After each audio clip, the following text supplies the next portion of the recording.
Assalamualaikum warahmatullahi wabarakatuh. Saya Safira Sabariatun dari kelas IATC semester 3. Di sini saya akan menjelaskan mengenai pengertian silogisme kategoris dan kaidah dalam silogisme kategoris. Dalam materi ini berisikan 1. Pengertian silogisme kategoris, bentuk dan modus silogisme kategoris, 3. Bentuk silogisme kategoris yang sahih, dan 4. Kaidah-kaidah dalam silogisme kategoris. Namun dalam penjelasan kali ini hanya menjelaskan poin pertama dan yang keempat. Langsung saja ke pengertian silogisme kategoris. Silogisme kategoris adalah argumen yang terdiri atas 3 proposisi kategoris yang saling berkaitan, yang terdiri dari 2 menjadi dasar penyimpulan atau premis, dan yang 1 menjadi kesimpulan yang ditarik atau konklusi. 3 proposisi kategoris tersebut adalah 1. Term minor adalah pengertian yang menjadi subjek kesimpulan yang dilambangkan dengan huruf S besar. Yang kedua, term mayor adalah pengertian yang menjadi predikat kesimpulan atau BP besar.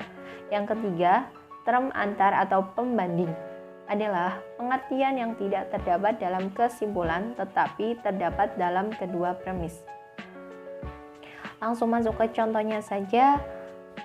Semua binatang makan. Sapi adalah binatang, jadi sapi makan.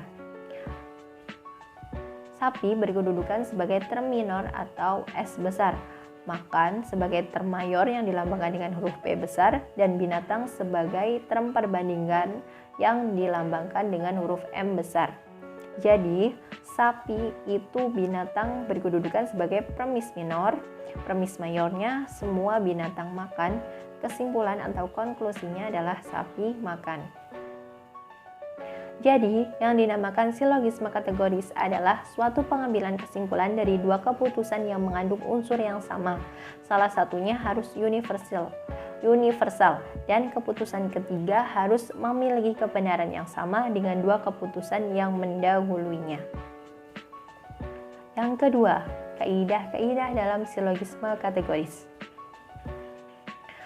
Terdapat 8 kaidah atau hukum yang berlaku dalam penyusunan silogisme kategoris. 4 menyangkut term dan yang 4 menyangkut proposisi. Untuk yang term terlebih dahulu. 1. Silogisme tidak boleh mengandung kurang atau lebih dari 3 term, yaitu minor, mayor, dan menengah. Yang kedua, term antar atau pembanding tidak boleh masuk kesimpulan. Yang ketiga, term subjek dan predikat dalam kesimpulan tidak boleh lebih luas dari term dalam premis. Yang keempat, term antar atau pembanding harus sekurang-kurangnya 1 kali muncul sebagai term atau pengertian universal. Selanjutnya mengenai kaidah dalam hal proposisi. 1. Apabila kedua premis positif, maka kesimpulannya harus positif. Yang kedua, kedua premis tidak boleh negatif. Yang ketiga, kedua premis tidak boleh partikular, setidak-tidaknya salah satu harus universal. Yang keempat, kesimpulan harus mengikuti premis yang lemah.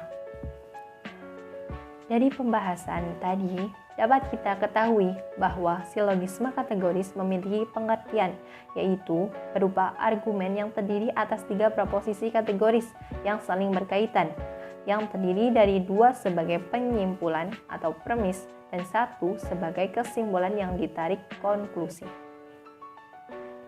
Silogisme kategoris juga memiliki berbagai kaidah-kaidah hukum yang berguna sebagai pembatasan premis-premis yang ada dalam silogisme tersebut.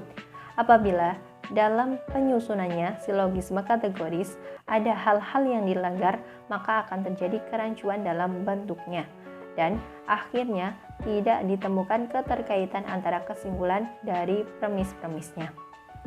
Sekian dari saya, kurang lebihnya mohon maaf. Billahi taufiq wal hidayah. Wassalamualaikum warahmatullahi wabarakatuh. Semoga menambah wawasan keilmuan kita semua.